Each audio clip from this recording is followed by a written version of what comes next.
오늘 추수감사주일을 맞이해서 우리가 영적 추수감사주일로 이렇게 드리는데요.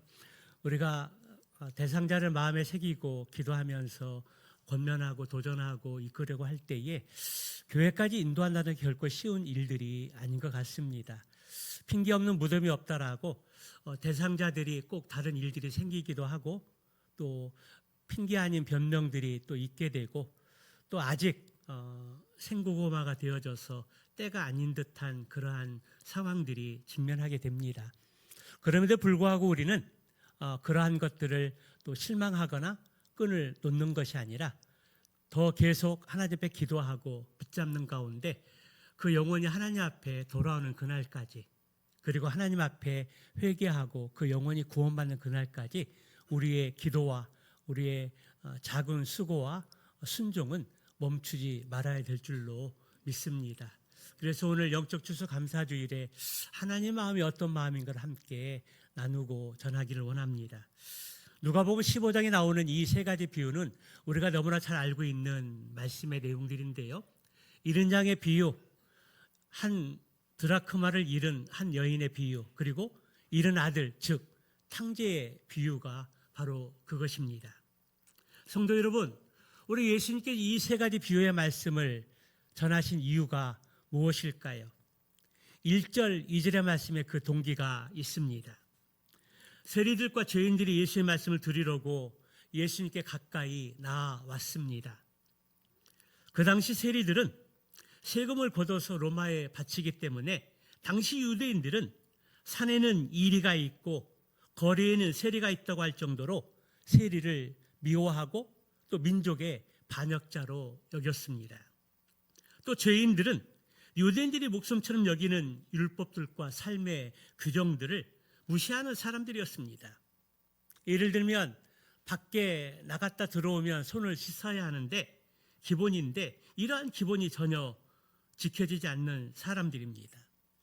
유대인들은 이러한 사람들을 땅의 사람이라고 부르면서 완전히 무시했습니다. 그들과는 밥도 안 먹고 차도 안 마시고 가급적 사업도 같이 하지 않았습니다. 길에서 마주치면 얼굴을 돌리고 멀리서 보면 가급적 피해서 다녔습니다. 그런데 예수님은 세리와 죄인들을 가까이 하셨습니다. 그들을 영접해 주셨고 같이 밥도 먹으셨습니다. 그리고 세리들 가운데 제자로 부르셨습니다. 이러한 것들이 바리새인과 서기관들에게는 눈에 가시였었고 또 예수님을 죽이려고 하는 하나의 이유도 되었습니다. 예수님은 이런 그들에게 세 가지 비유를 통해서 죄인들을 향한 하나님 아버지의 마음을 가르쳐 주시면서 또 어떻게 하면 죄인들이, 서기관과 바리새인들이 예수님께 돌아올 수 있을까에 대한 그러한 길을 제시해 주고 있다라는 것입니다. 오늘 세 비유를 통해서 하나님이 어떤 마음이신가를 살펴보는 가운데 잠시 은혜를 나누고자 합니다. 첫째, 잃은 양의 비유입니다. 어떤 사람이 양 100마리를 가지고 있었습니다. 그런데 집에 들어올 때 세어보니까 한 마리의 양이 보이지 않는 것입니다. 이때 이 사람은 어떻게 했습니까? 99마리를 들여두고 그 잃은 것을 찾아내기까지 찾아내지 않겠느냐라고 예수님은 말씀하고 계십니다. 우리에게는 100마리 중에 하나이지만 양치는 이 사람에게는 그 한 마리가 곧 100마리입니다. 그래서 그 잃은 양 한 마리를 찾을 때까지 찾고 또 찾게 되는 것입니다. 이것이 유대에서는 너무나 당연한 것이었습니다.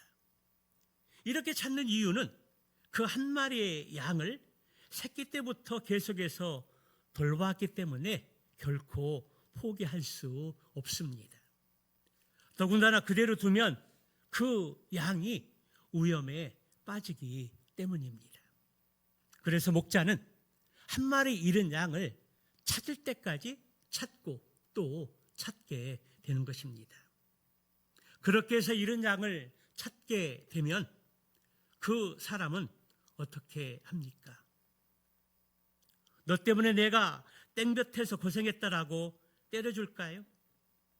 그렇지 않습니다. 하다못해 목에 줄을 매어서 양을 끌고 오지도 않습니다. 목자는 양을 찾은 그 기쁨을 가지고 그 양을 어깨에 메고 집으로 돌아온다는 것입니다.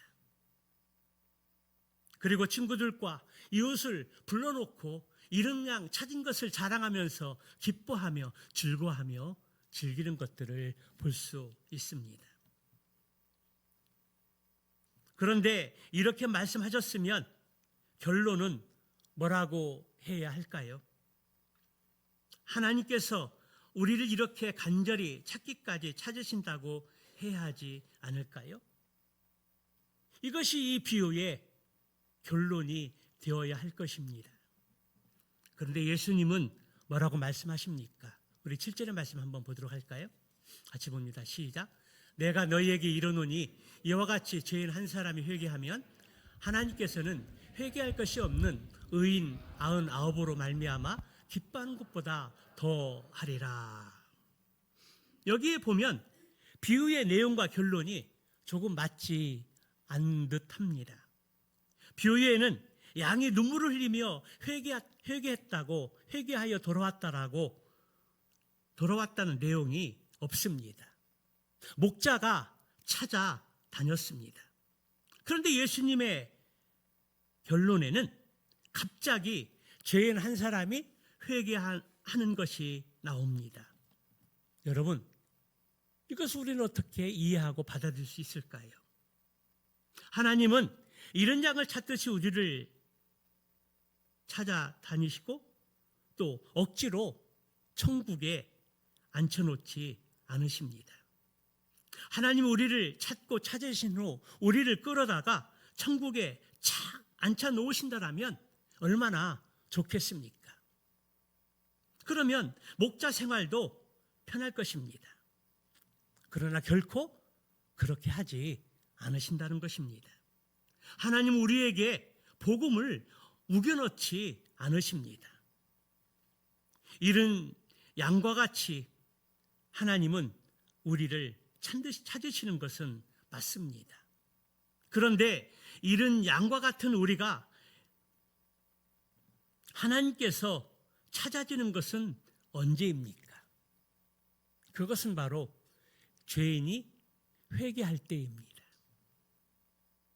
하나님은 잃어버린 양과 같은 하나님의 사람이 되기까지 죄인이 회개하고 찾아지는 것을 너무나 기뻐하신다는 것입니다.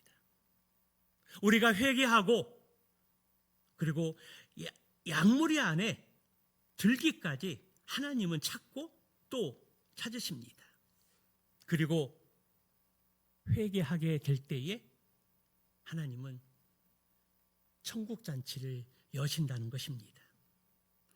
바리새인과 서기관들처럼 우리는 의인이야, 우리는 이미 양물 안에 들어있어 하며 폼잡는 자들이 아니라 정말 잃은 양과 같은 세리나 죄인들이 회개하고 돌아오는 것을 기뻐하시는 것처럼 하나님은 우리가 정말로 회개하고 하나님 품으로 돌아올 때 하나님은 기뻐하시고 기뻐하시며 또 기뻐하신다는 것입니다.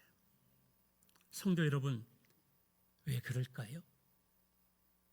하나님은 잃은 양을 찾고 또 찾고 찾으시기 때문입니다. 그리고 애타게 기다리시기 때문입니다. 그렇습니다. 하나님의 나라는 한 영혼이 회개하고 돌아올 때 천국 잔치가 배설됩니다. 우리도 마찬가지입니다. 우리가 하나님 앞에 돌아올 때 돌아오는 것으로 끝나지 않고 거기에는 참된 회개와 돌이킴이 있어야 합니다. 돌아왔는데 회개가 없이 돌이킴이 없이 돌아오는 것은 별 의미가 없습니다. 하나님께 돌아왔으면 거기에는 자신이 죄인인 것을 깨닫게 되고 죄인을 깨닫게 될 때 참된 회개가 일어나야 되고 참된 회개를 통해서 하나님께 돌이킴이 될 때 거기에는 진정한 기쁨이 있고 하나님 나라의 천국 자치가 있는 줄로 믿습니다. 오늘 저와 여러분이 하나님 앞에 돌아온 창자들입니다. 우리가 다니엘 기도회를 통해서 김정건 목사님의 간증을 통해서 우리는 입양하라고 그렇게 말씀하셨습니다. 세 자녀 후에 3명의 자녀를 입양했던 김정건 목사님의 간증을 통해서 사실은 우리가 입양하라는 겁니다. 우리가 입양하는 겁니다. 마찬가지로 우리는 하나님 앞에 돌아온 탕자들이나 마찬가지입니다. 그 돌아옴 속에는 회개와 돌이킴이 있어야 합니다. 오늘 예수님이 한 마리 잃은 양을 이야기하면서 결론적으로 천국에는 회개할 자 없는 한 사람보다 99명보다 한 사람이 회개하고 돌아오는 것을 기뻐 여기고 거기에 천국 잔치가 있다라고 말씀하고 있습니다. 두 번째는 잃은 드라크마의 비유입니다. 또 어떤 여자에게 10 드라크마가 있었습니다. 은전히 이 드라크마는 겨우 하루치의 식량을 사고 먹고 지낼 정도의 가치였습니다. 그런데 당시 결혼한 여자들은 결혼 반지를 끼듯이 이 드라크마 은전 10개를 꿰어서 머리에 장식을 했습니다. 이때의 드라크마는 화폐 가치보다 큰 의미를 가지고 있습니다. 그래서 당시 유대인들은 빚을 못 갚아서 모든 것을 다 빼앗긴다 할지라도 이것만큼은 남겨두었다라고 합니다. 그만큼 의미 있고 소중했기 때문입니다. 그런데 이 여자는 그 귀중한 드라크마 중에 하나를 잃어버렸습니다. 그런데 그 당시 유대인의 집은 창문이 작고 집안은 어두웠습니다. 더구나 바닥은 흙바닥에 나무 판자나 그 굵은 깔대를 깔고 있었습니다. 이 때문에 동전 하나를 잊어버리면 찾는 것이 결코 쉽지 않았습니다. 그래서 그 여자는 동전 하나를 찾기 위해서 등불을 켜고 온 집안을 쓸면서 샅샅이 구석구석 다 뒤진 이후에 마침내 잃은 드라크마 하나를 찾을 수 있었습니다. 그러자 그 여자는 어떻게 합니까? 예수님 이 여자가 나와 함께 즐기자, 잃은 드라크마를 찾아내었노라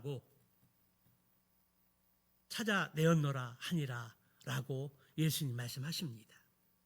사람들은 그까짓 은전 하나라고 말할 수 있습니다. 그러나 여자에게는 잃었던 귀한 드라크마를 다시 찾은 기쁨을 나누고 싶어서 사람들에게 자랑하고 즐거워하는 것이 당연하다라고 말씀하십니다. 성도 여러분, 이 비유에서 말씀하는 것이 무엇입니까? 우리 한 사람은 은전 하나처럼 그 가치는 얼마 안 될 수 있습니다. 수백 명 중에 하나일 수 있고 그리고 수만 명 중에 하나일 수 있으며 수십억 중에 한 명에 불과할 수 있습니다. 대한민국으로 말하자면 5천만 명 중에 한 사람일 수 있고 또 세계 인구의 80억 중에 한 사람이라고 치부할 수 있습니다. 나 한 사람이 없어진다라고 지구는 울지 않습니다. 그렇다고 온 땅이 슬퍼하지도 않습니다. 나는 그 수많은 중에 한 사람일 뿐입니다. 그러나 그 의미 가치는 전혀 다르다는 것입니다. 하나님이 보실 때 우리 한 사람 한 사람은 정말 소중하고 보배로운 존재입니다. 우리를, 그리고 나를 80억 중에 한 사람으로 보지 않습니다. 너무나 소중하고 귀한 보배로운 존재로 본다라는 것입니다. 이것이 바로 우리를 향한 하나님의 마음이고, 또 하나님이 우리를 보실 때 소중하고 귀한 가치라는 것입니다. 그렇다면 이 비유의 결론으로 하나님 우리를 이렇게 찾으신다는 것으로 해야 할 것 같습니다. 그런데 예수님이 이 비유에서 또다시 어떻게 말씀하십니까? 이와 같이 죄인 한 사람이 회개하면 하나님이 사자들 앞에서 기쁨이 되리라, 그렇게 말씀하십니다. 이 비유도 앞의 비유의 말씀처럼 우리를 찾으시는 하나님께서 우리가 회개하는 것 같이 곧 하나님께 찾아지는 것이요, 그것이 하나님의 큰 기쁨이라 말씀하십니다. 하나님이 우리를 찾으셔서 억지로 우리를 끌고 가는 것이 아닙니다. 하나님이 우리를 찾고 또 찾으실 때 찾음을 우리가 당하게 되었으면 그 다음이 중요합니다. 그것은 바로 회개하고 돌이키는 것. 그것이 바로 하나님이 찾으시는 수고 가운데 이루어지는 찾음입니다. 이것은 그냥 되는 것이 아닙니다. 내가 하나님 앞에 회개할 때 하나님의 애타는 사랑에 보답하는 것이고 응답하는 것이고 열매를 맺게 되는 것입니다. 그러할 때 하나님의 기쁨이 되고 하나님의 자랑이 됩니다. 이 은혜가 저와 여러분들이 있기를 주님의 이름으로 축원합니다. 마지막 비유는 잃은 아들, 즉 탕자의 비유입니다. 어떤 사람에게 두 아들이 있었습니다. 요즘 딸 없이 두 아들이 있으면 목매달이라고 하는 우스갯소리가 있는데요. 그러나 그 당시에 두 아들은 금메달이었습니다. 이 아버지는 금메달을 딴 사람처럼 두 아들을 자랑스럽게 여기며 키웠을 것입니다. 그리고 이 사람은 넓은 땅에 품꾼도 많이 두었습니다. 참으로 부족함이 없는 인생이었습니다. 그러던 어느 날 둘째 아들이 아버지에게 와서 이렇게 말합니다. 아버지, 나에게 돌아올 분깃을 내게 주십시오. 그는 아버지가 죽으면 자기가 당연히 상속받을 것인데 이것을 미리 달라는 것입니다. 상속 가불입니다. 이것은 아버지를 죽은 사람으로 취급하는 아주 불효막심한 요구입니다. 그런데 아버지는 어떻게 합니까? 각각 나누어 주었습니다. 그렇게 아버지를 반협박해서 분깃을 받은 둘째는 모든 재산을 현금화해서 먼 나라로 떠나버렸습니다. 먼 나라로 떠난 둘째 아들은 어떻게 되었을까요? 우리 13절 하반절의 말씀 한번 보도록 할까요? 같이 봅니다. 시작. 그 며칠이 안 되어 둘째 아들이 재물을 다 모아가지고 먼 나라에 가 거기서 허랑방탕하여 그 재산을 낭비하더니, 여러분 무슨 일이 있었던 것일까요? 그 일은 여러분의 상상에 맡기겠습니다. 둘째 아들은 먼 나라로 가서 방탕한 생활을 하다가 자산을 모두 날려버렸고 심한 흉년까지 들게 되었을 때에 굶주린 배를 채우고자 돼지를 치는 일을 했지만 돼지 주업열매를 주는 자가 없었던 참으로 비참한 상황의 나락으로 떨어졌습니다. 여러분, 왜 이렇게 되었을까요? 먼 나라에 큰 흉년이 들어서 그랬을까요? 아니면 친구를 잘못 사귀어서 그랬을까요? 그런 이유도 되겠지만 더 중요한 것은, 가장 큰 원인은 아버지의 집을 떠났기 때문입니다. 둘째는 아버지 집에 있을 때 전혀 그런 것들을 몰랐습니다. 아버지라는 큰 우산에 자신이 보호되어 있다는 사실을 깨닫지 못했습니다. 이런 그의 모습은 곧 하나님을 떠난 인간의 모습입니다. 앞에 두 비유에서 양을 잃은 목자나 드라크마를 잃은 여인은 그 잃은 것들을 찾기 위해서 찾고 또 찾아 나섰습니다. 그런데 잃은 두 아들 비유에서는 누구도 둘째 아들을 찾지 않았습니다. 요즘 강아지를 잃어버려도 전단지를 붙이고 애타게 찾는데요. 오늘 둘째를 찾는다는 전단지는 붙여지지 않은 것 같습니다. 결국은 어떻게 하느냐는 둘째의 몫입니다. 그러면 어떻게 해야 할까요? 둘째의 가는 길이 무엇일까요? 17절의 말씀에 보니까 이에 스스로 돌이켜 이르되, 이에 스스로 돌이켜 이르되, 이 말은 이제 제 정신이 돌아왔다는 것입니다. 망가지기 전에 몰랐는데, 주머니에 돈 있을 때는 몰랐는데, 모든 것을 다 잃고 나니 비로소 제 정신이 든 것입니다. 정신을 차리고 보니 현실이 깨달아진 것입니다.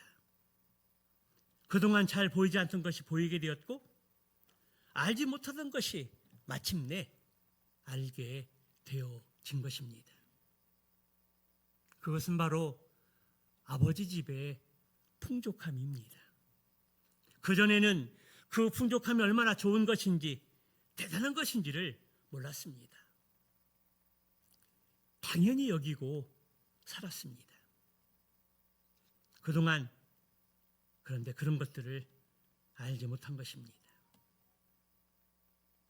굶주리다 보니 그 풍족함이 얼마나 대단한 것인지 알게 된 것입니다. 하루 세 끼를 먹고 사는 것이 평범한 것 같지만 얼마나 그것이 소중하고 감사한 일인지 깨닫게 된 것입니다. 심지어 아버지 집에는 종들까지도 배불리 먹고 잘 사는데 자신은 먼 나라에서 되지만도 못한 취급을 받고 굶주리고 있는 것이 얼마나 비참한 것인지를 다시 한번 깨닫게 된 것입니다. 먹고 산다는 것이 쉽지 않은 것을 깨달은 것입니다. 일종의 현실 인식입니다. 우리가 하나님 앞에 돌아가려면 이러한 현실 인식이 있어야 합니다. 좋은 것이 얼마나 좋은지를 알아야 한다는 것입니다. 자기가 어떤 상황이 있는지를 알아야 하고, 내가 누렸던 것이 얼마나 좋은 것인지를 알아야 한다는 것입니다. 둘째는 이러한 현실 인식에서 끝나지 않았습니다. 우리 18절의 말씀 한번 보도록 할까요? 18절 같이 봅니다. 시작. 내가 일어나 아버지께 가서 이르기를, 아버지, 내가 하늘과 아버지께 죄를 지었사오니. 둘째는 현실 인식에 끝나지 않고 또 하나님께 그리고 아버지께 죄를 지었다라고 고백하고 있습니다. 이것이 두 번째 단계입니다. 첫 번째 단계는 현실 인식, 두 번째 단계는 내가 죄인 것을 깨닫는 것입니다. 그리고 둘째는 이제 어떻게 나아갑니까? 19절 20절에 보니까 지금부터는 아버지 아들이라 일컬음을 감당하지 못하겠나이다. 나를 품꾼의 하나로 보소서 하리라 하고 이에 일어나 아버지께로 돌아가니라. 둘째는 죄의식과 죄책감에 주저앉지 않았습니다. 그는 오히려 자신을 겸손히 인정하고 일어나 아버지께로 나아갔습니다. 이것을 일컬어 우리는 회개라고 이야기합니다.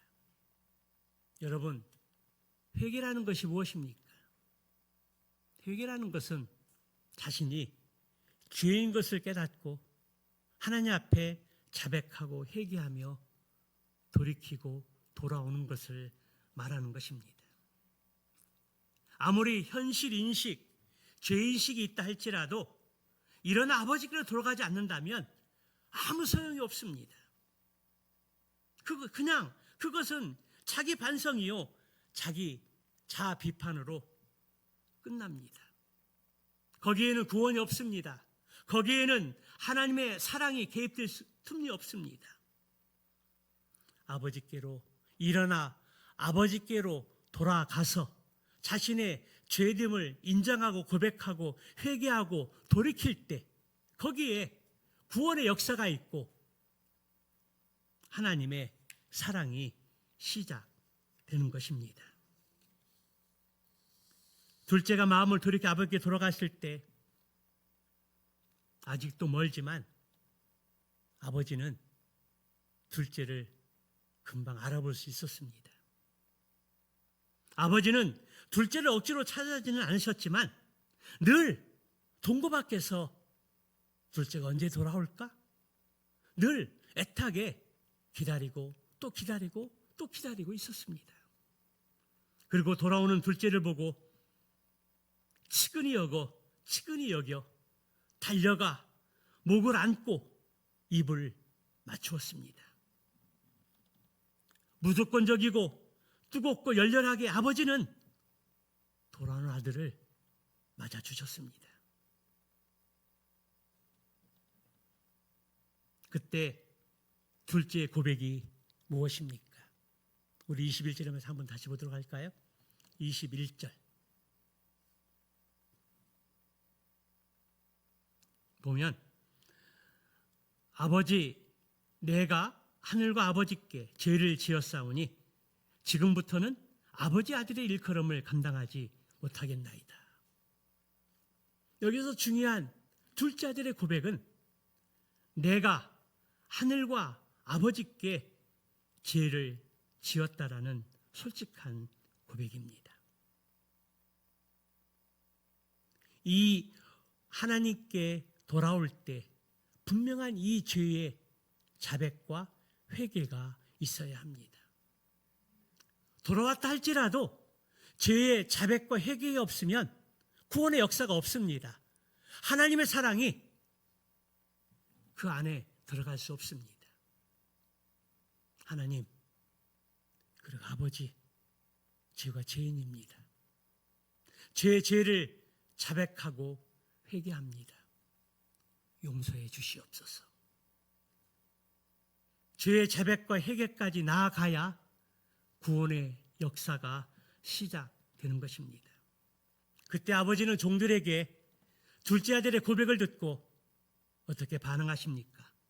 제일 좋은 옷을 내어다가 입히고 손에 가락지를 끼우고 발에 신을 신기라. 그리고 살진 송아지를 끌어다 잡으라. 우리가 먹고 즐기자. 한마디로 아버지는 둘째 아들의 돌아옴과 죄의 자백과 회개 때문에 참으로 기쁘고 즐거웠습니다. 그래서 제일 좋은 옷을 입히고 손에 가락지를 끼우고 송아지를 잡고 그리고 함께 잔치를 벌였습니다. 좋은 옷을 입히고 손에 가락지를 끼웠다라는 것은 둘째 아들을 이제 품꾼이 아닌 아들로서 다시 맞아주는 것입니다. 여러분, 아버지가 왜 이렇게 기뻐하시고 잔치를 배설하실까요? 단지 둘째가 집으로 돌아왔기 때문일까요?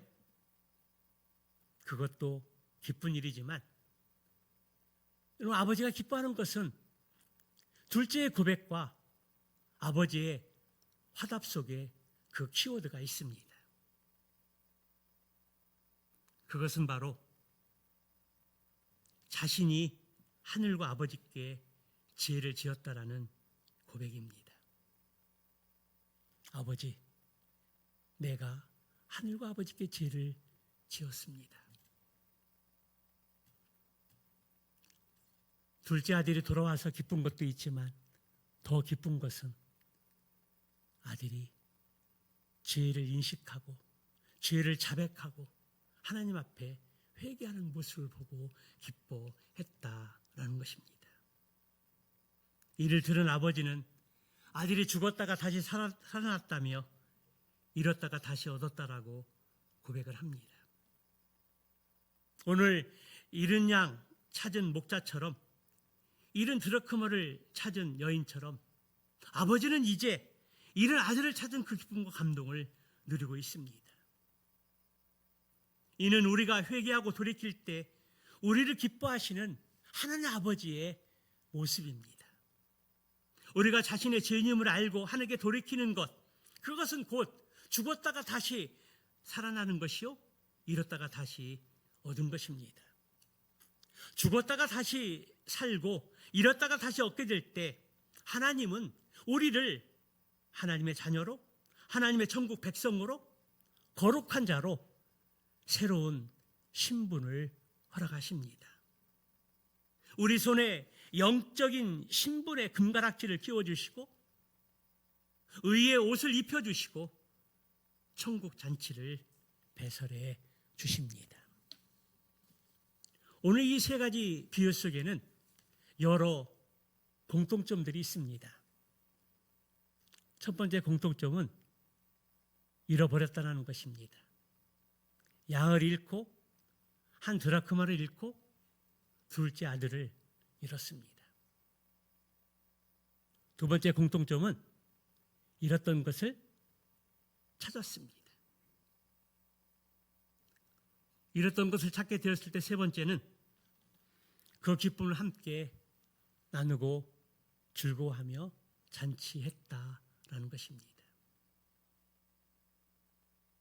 그리고 마지막 하나 더 중요한 것은 예수님이 강조하는 공통점의 포인트는 잃었다 찾고 즐거워 기뻐하는 것도 있지만 더 중요한 말씀은 회개입니다. 잃었다 찾고 기뻐하고 즐거워하며, 그런데 그것으로 끝나지 않고, 잔치로 끝나지 않고 죄를 인식하고 죄를 자백하고 하나님 앞에 회개할 때 죄인 하나가 돌아오는 것을 하나님은 참으로 기뻐하신다는 것입니다. 영적 추수감사주일에 한 영혼이 주께 돌아오는 것, 천국에서 잔치가 벌어질 놀라운 일들입니다. 그런데 돌아올 때 중요한 것은 돌아옴 속에 죄를 인식하고 하나님 앞에 자백하고 회개하는 것이 있느냐, 그것입니다. 그것이 없으면 돌아옴의 의미가 없습니다. 돌아옴의 기쁨에 반감이 됩니다. 오늘 우리는 영적 추수감사주일 예배를 하나님 앞에 드리고 있습니다. 잃은 영혼의 첫 번째 대상은 교회에 다니다가 나오시지 못하시는 분들, 그리고 멀리 떨어져 있는 또 우리 귀한 영혼들입니다. 더 나아가 2차적인 대상은 우리 가족 구성원들입니다. 부모님, 형제들, 그리고 친구, 이웃들입니다. 그런데 이 잃은 영혼 찾기는 올해 25년도 추수감사주를 맞이해서 한 번으로 끝나는 것이 아닙니다. 잃은 영혼 찾는 이 일은 주님이 땅에 오시는 그날까지 우리가 어디서 무엇을 하든지 끊임없이 기도하고 그 영혼을 가슴에 품고 그 영혼이 돌아와서 하나님께 회개하고 돌이킴을 통해서 구원의 은혜를 경험하고 하나님의 천국 백성으로 되는 자리까지 서는 그 시간입니다. 25년도 영적 추수감사주는 끝나지만 계속해서 이런 영혼 찾기는 끝나지 않습니다. 우리를 통해서 이런 영혼 주께 돌아오고 주께 돌아올 때 죄를 인지하고 하나님께 회개하고 자백하고 돌이키로 말미암아 하나님 앞에 영적 가족이 되어질 때까지입니다. 그 일들이 올해로 끝나지 않고 계속해서 주님이 이 땅에 오시는 그날까지 이런 영혼을 가슴에 품고 기도하는 가운데 한 영혼이 주께 돌아와서 회개하고 구원받아 하나님의 천국 백성이 되는 그날까지 우리의 기도와 수고와 전도함이 끝나지 않고 계속 이어지는 축복의 나날들 되시기를 주님의 이름으로 축원합니다.